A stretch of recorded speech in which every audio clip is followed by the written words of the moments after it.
এই সিজনের প্রথম এঁচোড় চিংড়ি। অনুষ্ঠান বাড়ির এঁচোড় চিংড়ি পাতে পড়লেই আগেই বলি একটু চিংড়িগুলো বেছে বেছে দিও, কিন্তু বাড়িতে করলে সেটা আর বলতে হয় না, কারণ বাড়িতে ইচ্ছে মতন বেশি বেশি চিংড়ি মাছ দেওয়া যায়। প্রথমে এঁচোড়টাকে নুন হলুদ দিয়ে একটা সিটি দিয়ে নিয়েছি, আর আলুগুলোকেও কিন্তু একটু ক্রিস্পি করে ভেজে নিয়েছি। এবার আলুগুলোকে তুলে রেখে এঁচোড়গুলোকেও দিয়ে এঁচোড়গুলোকেও একটু ভেজে নিলাম 5-6 মিনিট মতন।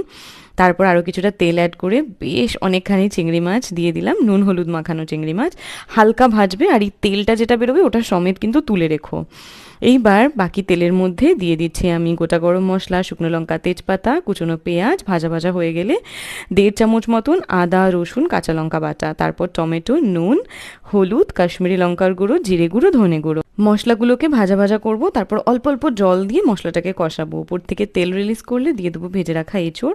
এঁচোড় দিয়ে কিছুক্ষণ কষিয়ে ভেজে রাখা আলু, চিংড়ি মাছ আর চিংড়ি মাছের সেই তেল সমেত একেবারে চিংড়ি মাছটা দেবো, এতে না স্বাদটা দারুণ আসে। এইবার কষিয়ে গ্রেভির জন্য জল দেবো, যত ফুটবে দেখবে রংটাই চেঞ্জ হয়ে যাচ্ছে, আর রং চেঞ্জ হতে হতে উপর থেকে তেলটা খুব সুন্দর করে ভেসে উঠবে।